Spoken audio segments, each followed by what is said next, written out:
ज्यावेळी मी तर बाहेर आलो गाडीतनं आणि बघितलं थिएटर आहे इथं थिएटर, मला वाटलं आज मला भूल भुलैया किंवा सिंघम अगेन बघायला मिळाला.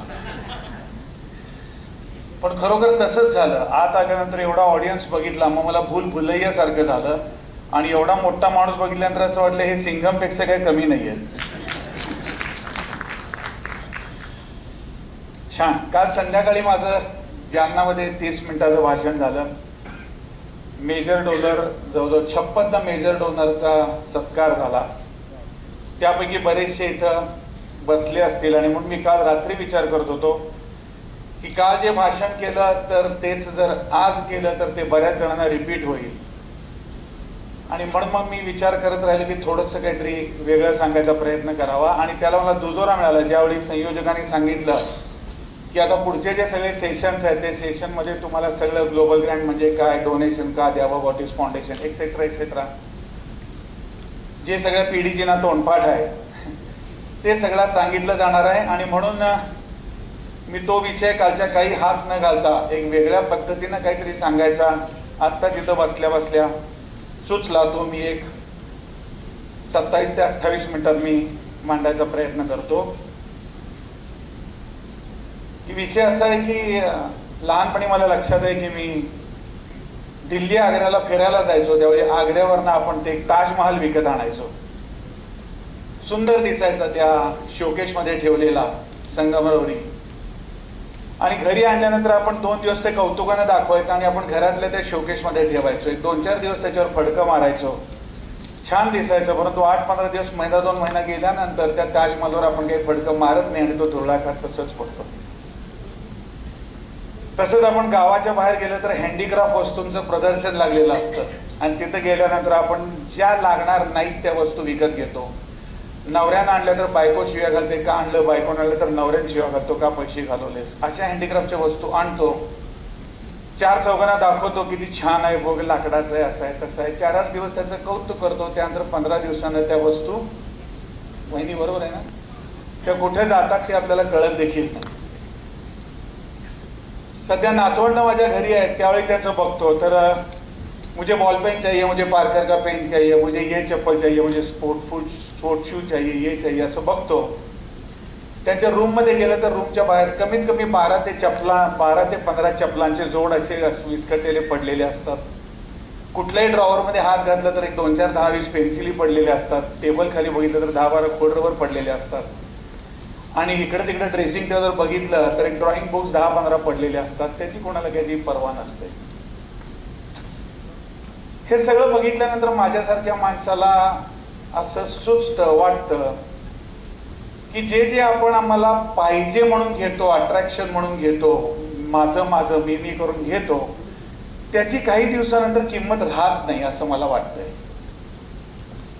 मी आज जे बोलतोय त्या इट मे बी रॉंग. मी काही सर्वज्ञ नाही, एके झालो आणि काही लगेच मला काही शिंग फुटले नाहीत. माझ्या मनातले विचार मी मांडतोय. वाटलं तर घ्या, नाही वाटलं तर सोडून द्या, माझं काही जात नाही. मी 3170 मध्ये उद्या सकाळी निघून जाणार आहे. कारण याने आधीच डिक्लेअर करून टाकलं मोठं आणि मी काय एजीबीजी काय डीजीबीजी काय होणार नाही. मी सेक्रेटरी सुद्धा झालो नाही. मी माझ्या क्लबचा आज अखेर 13 वर्षात बीओडी देखील नाही. त्यामुळे माझा पत्ता त्या लोकांनी प्लॅनिंग करून खालतीच कापलाय. त्यामुळे पुढे यायची माझी अपेक्षाच नाही. असं खूपदा ऑफर आली, मी आज अखेर घेतलं कारण मला त्या रेसमध्ये जायचं नाहीये आणि म्हणून मी ते थोडासा अलिप्त राहिलोय. तुझं माझी जी अनेक सोशल काम आहेत प्रचंड, त्यातला एक रोटरी एक भाग आहे. मी खूप अँगल्स मध्ये काम करतो, तो काय माझा विषय नाही, गप्पा मारताना सांगेन कधीतरी. ज्या ज्या वस्तू हव्याशा वाटतात त्या त्यानंतर कालात त्याच्या निघून जातात, त्याचा काही उपयोग होत नाही. आणि बरोबर याच्या उलट ज्यावेळी आपण तिरुपतीला जातो, ज्यावेळी आपण शिर्डीला जातो, ज्यावेळी तिथं तुमच्या शेजारच्या शेगावला जातो आणि तिथं गेल्यानंतर आपलं तन मनानं धन सगळं देतो, तिथं सेवा करतो, तिथं पायपुसणी झाडलोट सुद्धा करतो. 1.5-2 लाख रुपये पासून ते बालाजीला आपल्या केसापासून सगळं तिथं देतो. काय मिळतं?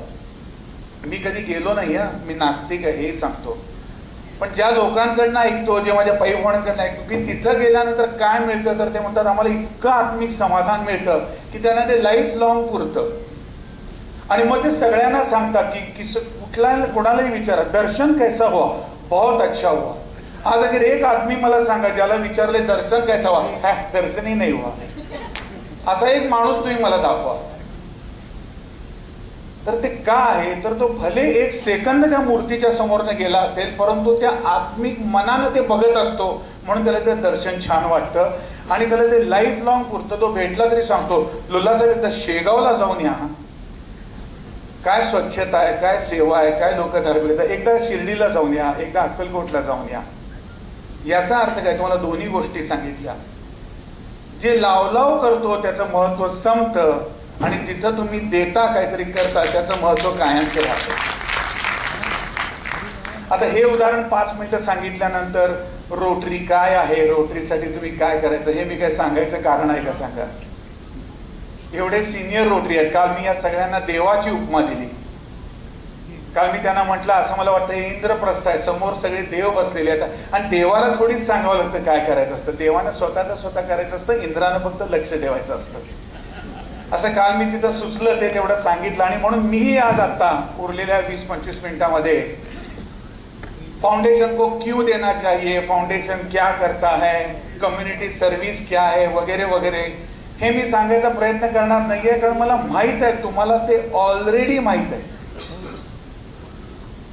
रोटरी इंटरनॅशनल काय आहे, द रोटरी फाउंडेशन TRF म्हणजे काय आहे, तिथे किती $1 बिलियन जातात, ते कसे वाटले जातात, त्यांचं ट्रान्सपरंट काम आहे.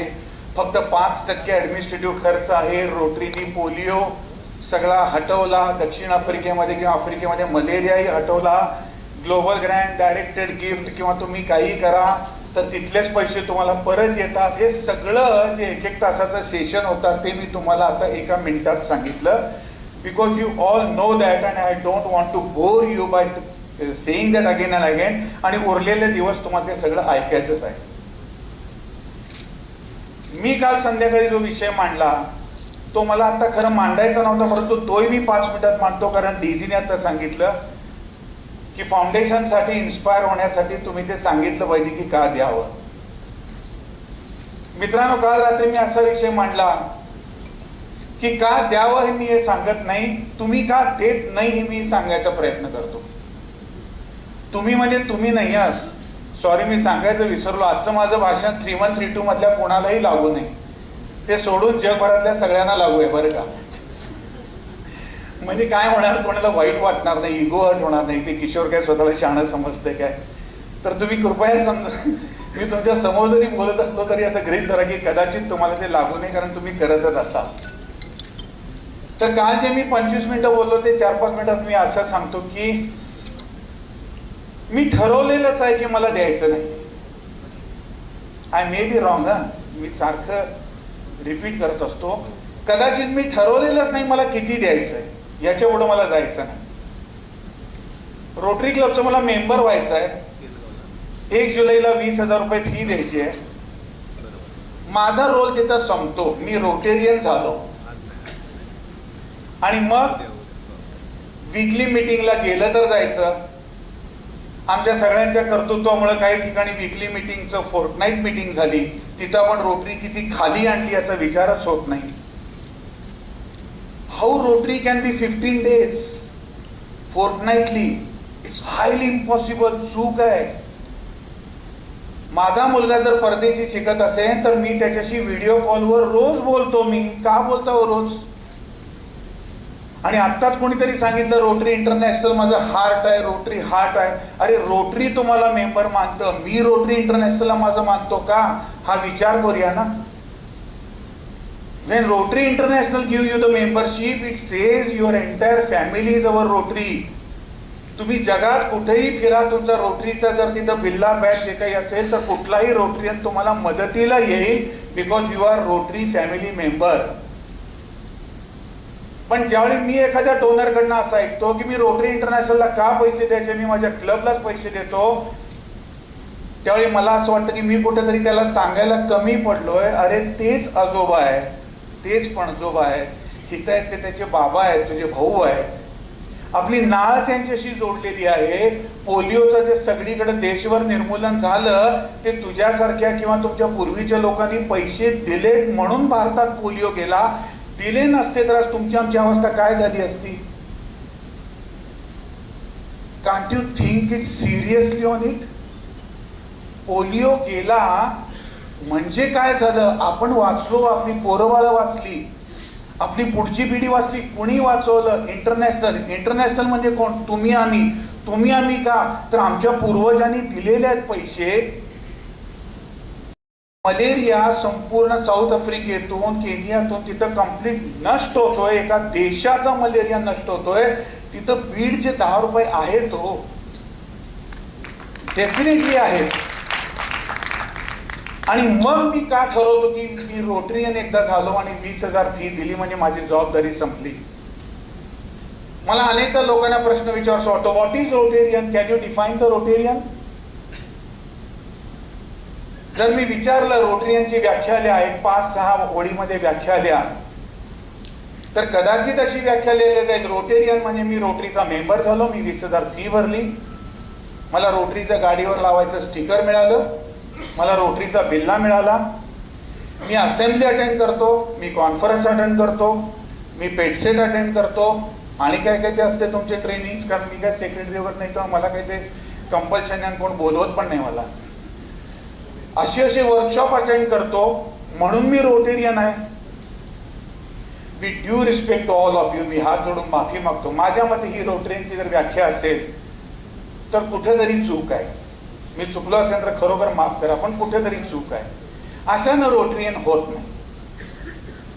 आणि हे जर मी सगळं करत असेन, परंतु माझ्या समोरच्या जर घरातल्या झोपडपट्टीमध्ये इथं लाईट नाहीये आणि तिथे एक मी 2,000 रुपयाचा सोलर लाईट लावून द्यावा हे जर वाटत नसेल, तर मला चेक करायला पाहिजे किशोरला रोटरीयन आहे का नाही. माझ्या मोलकर्णीच्या पोराची मी जर फी देत नसेन, माझ्या ऑफिसच्या शिपायातल्या मुलांची मी फी देत नसेन, माझ्या ब्लड डोनेशन कॅम्प असेल तिथं मी 5-25 जणांना ब्लड डोनेशन करायला घेऊन जात नसेन, ज्यावेळी रोटरीचे फंक्शन्स असतात त्यावेळी फक्त तिथं अध्यक्ष, उपाध्यक्ष आणि एखादा बीओडी मेंबर आणि रोटरी क्लबच्या 70-80-100 मेंबर पैकी 2 सुद्धा मेंबर्स त्या उपक्रमात जर जात नसतील, तर मला वाटते आपण चेक केलं पाहिजे मी रोटरीयन आहे का नाही. जर आठवड्याच्या मीटिंगच्या जागी जर हळूहळू वेळ मिळत नाही म्हणून 15 दिवसाला जर मीटिंग जात असेल आणि त्याला जर मी होकार देत असेल, तर मी माझ्या हृदयाला विचारलं पाहिजे मी हृदयापासून रोटरीयन आहे का नाही. व्हाय 15 दिवसातनं एक मीटिंग चुकली तर 1 महिना मिळणार नाही. And the base of the rotary is the fellowship. Fellowship म्हणजे संध्याकाळची दारू पिणे नव्हे, तो चुकीचा अर्थ चाललाय. The base of the rotary is meeting each other frequently. तुमच्यात बॉन्डिंग झालं पाहिजे. ह्या माझ्या भाभी आहेत, ही माझी वहिनी आहे, ही माझी पोरगी आहे, हिच्या हळदी कुंकाला मी जायला पाहिजे, माझ्या बारशाला त्यांनी यायला पाहिजे, रोटरी यायला पाहिजे. असं बॉन्डिंग वाटलं की ऑटोमॅटिक एकमेकाच्यासाठी काम करायला मिळतं. आणि दुसरं सगळ्यात वाईट म्हणजे आमचा रोटरीयन घरात बाहेर पडून दुःख, दैन्य, अभाव समाजाचं बघायलाच तयार नाही. किती रोटरीयन असतील, आमच्या सांगलीचं उदाहरण घेतो, की ज्यांनी सांगलीतलं रिमांड होम जाऊन पाहिलं असेल की तिथली काय व्यवस्था आहे. सांगलीतल्या 4 झोपडपट्टीमध्ये जाऊन तासभर फिरला असेल, सांगलीतल्या वृद्धाश्रममध्ये गेला असेल, सांगलीतल्या सिव्हिल हॉस्पिटलमध्ये गेलेला असेल. माझ्या मते 700-800 रोटरी सांगलीतल्या पैकी हार्डली 10, 20, 25, 30 गेले असतील. जर समाजाचं दुःखच दिसलं नाही तर खिशात हात जाणार कसं. मी दुःख पाहायलाच तयार नाही. याचं कारण मला एक फिअर आहे की मी दुःख पाहिलं की बघायची इच्छा होईल, बघायची इच्छा झाली की खिशात हात जाईल, खिशात हात जाईल तर मला कुठे तर कमी पडेल का. कारण मला माझ्या पुढच्या पिढीची तरतूद करायची आहे, मला नातवाची तरतूद करायची आहे, मला नातवाच्या नातवाची तरतूद करायची आहे, मला 2 फॅक्टऱ्या काढायच्या आहेत, मला 2 एकर जमीन घ्यायची आहे, मला 4 एकरचं डोंगर घ्यायचं आहे, मला पीपीएफ मध्ये इन्व्हेस्टमेंट करायची आहे, मला HDFC लाईफ मध्ये जायचं आहे, मला एवढ्या ठेवायचे आहे, मला सोनं घेऊन ठेवायचं आहे. आणि ह्या सगळ्यातनं मला असं इच्छाच होत नाही की मला कुठं द्यावं, कारण मला भीती वाटते की कुठं 3ऱ्या, 4थ्या, 5व्या, 6व्या पिढीला कमी पडेल का. मित्रांनो सांगतो, शेवटच्या 2 वाक्यात सांगतो, काल मी जे रात्री सांगितलं, कृपया जो माणूस थप्पीवर थप्पी, थप्पीवर थप्पी, थप्पीवर थप्पीच्या नादाला लागतो ना, त्याची पुढची पिढी आयुष्यात सुखी नाही होणार. जगू दे ना त्यांना, जगू दे ना. तुम्ही पोरांना शिकवलं, त्यांना डॉक्टर केलं, इंजिनिअरिंग केलं, फॉरेनला पाठवलं, लग्न लावून दिलं, नातवंड खेळवली, पास नाही पर्यंत किती लाड करायचे त्यांचे, किती त्याची सेफ्टी करायची. उरलेलं जे सगळं आहे मग नंतर काय होईल ते एवढं साठवायचं, करोडो होऊन आपलं मरायचं. काल साहेबांनी राजा हरिश्चंद्र ना अलेक्झांडरची त्यांनी गोष्ट सांगितली, टचिंग गोष्ट होती, माझ्या हृदयाला लागली. साहेबांनी सांगितलेली गोष्ट रिअली काय करायचंय त्याच्यापेक्षा मी हयात असताना बघूया ना, की माझ्या इथलं रिमांड होम जे झालं त्या रिमांड होम मध्ये किशोर लुल्लाचे 10,000 आहेत. इथल्या सोलर लाईट लावले त्यातले 4 सोलर लाईट किशोर लुल्लाचे आहेत. इथल्या वृद्धाश्रमाचे दरवर्षीचे जेवण तिथं माझे आहेत. पोलिओ प्लस मध्ये माझे आहेत. झंबा तिथं साऊथ आफ्रिकामध्ये किंवा झांबियामध्ये जो असेल तर तिथं माझे पैसे आहेत.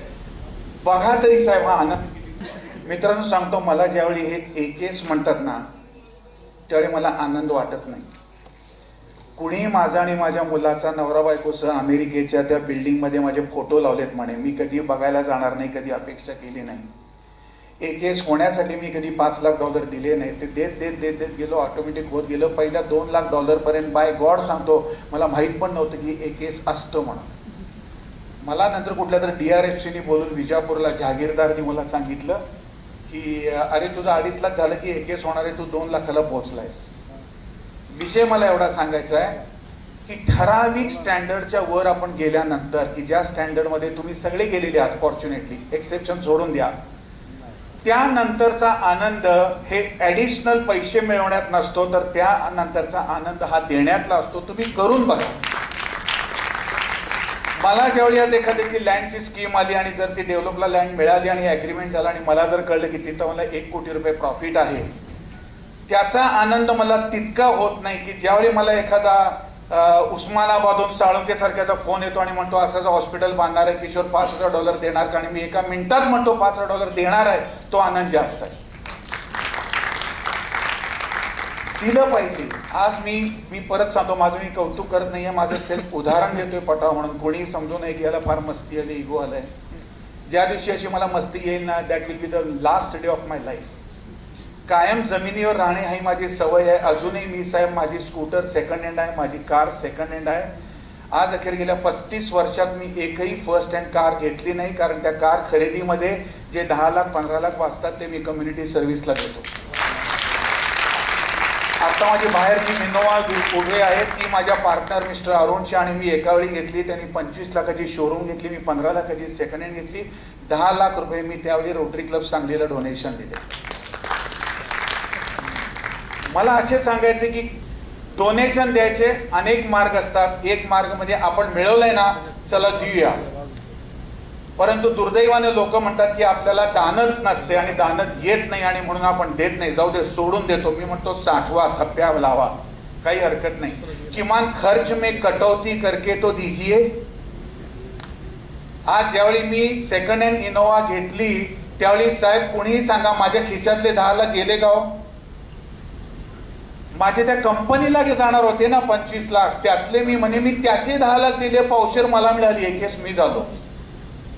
असं करूया ना. माझा मित्र होता, त्याची मुलगा मुलगी अमेरिकेला राहतात, मिस्टर भैया शाह, राजेंद्र शाह, सांगली टायरचं दुकान आहे, पेट्रोल पंप आहे.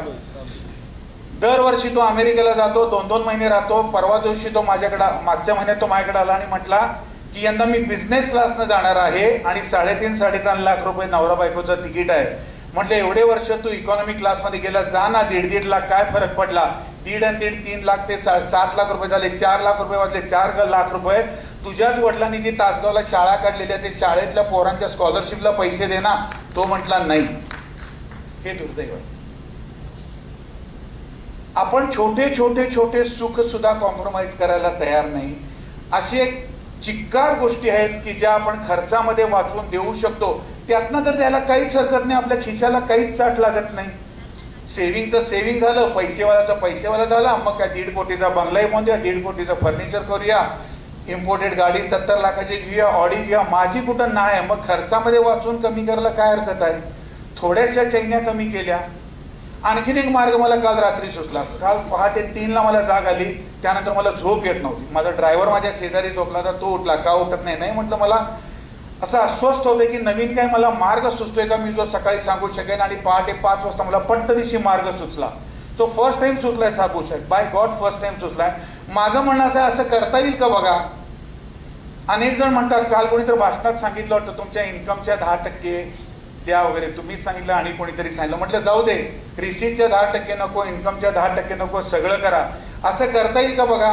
आपण प्रत्येक जण एंटरटेनमेंट आणि चैनी थोडीफार बेसिक करतो आणि ती करायला पण पाहिजे. फॉर एक्झाम्पल, दर आठवड्याला हॉटेल्समध्ये जातो, मित्रांबरोबर पार्ट्यांमध्ये जातो. आपण वर्षातनं एकदा इंडियाची मोठी कुलू मनाली इकडे तिकडे ट्रिप करतो, वर्षातनं एकदा फॉरेन ट्रिप करतो, दुबईला जातो, थायलंडला जातो वगैरे वगैरे. हा खर्च टोटल इन्कमच्या मनानं खूप खूप कमी असतो, बेसिक असतो.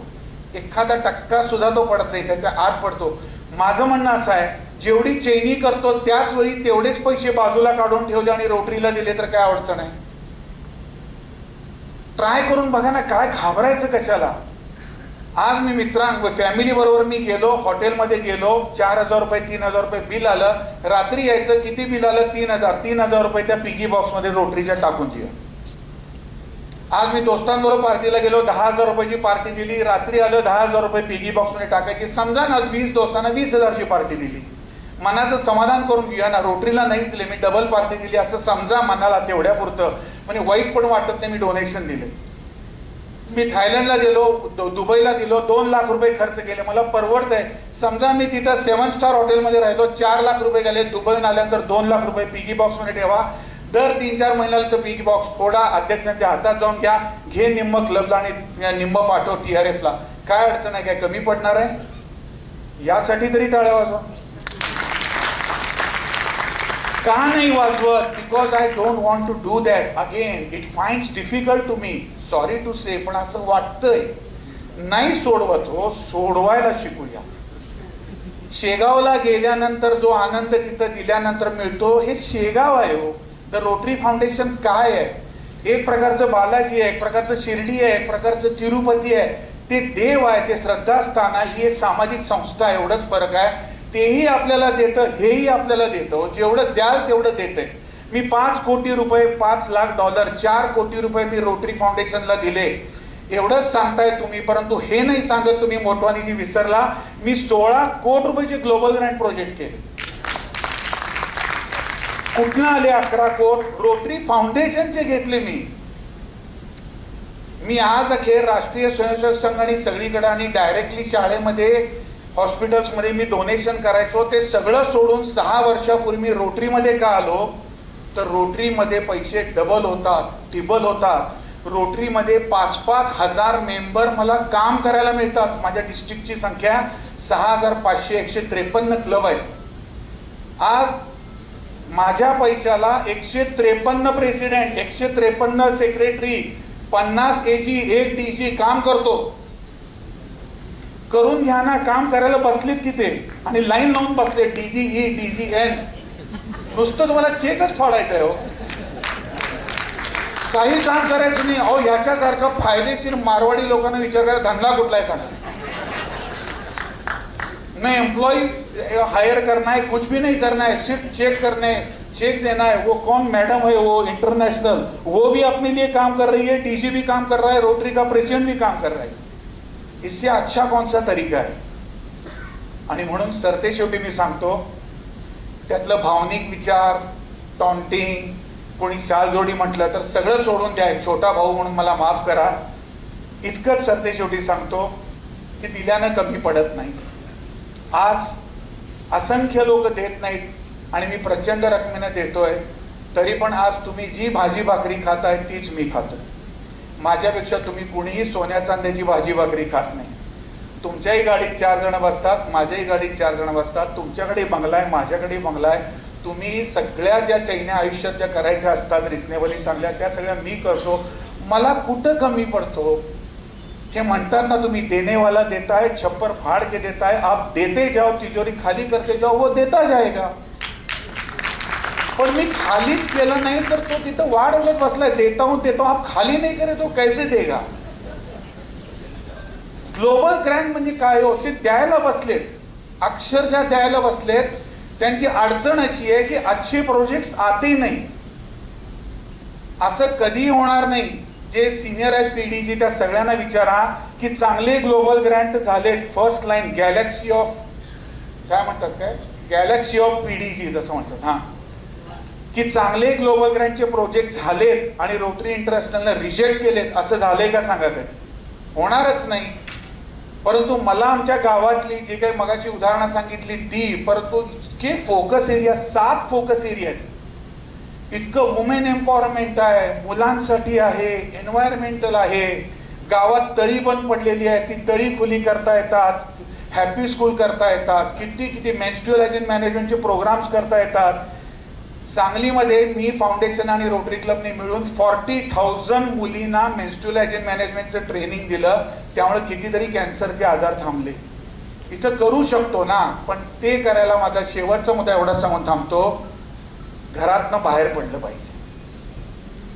घरी बसून मी माझा धंदा आणि माझी फॅमिली म्हणून एक कोलगेटच्या जाहिरातीचं एक सुरक्षा चक्र होतं बघा, टिंग करायचं. आम्ही सगळ्यांनी एक सुरक्षा चक्र आखून घेतलंय, त्याच्या बाहेर आम्ही पडायलाच तयार नाही.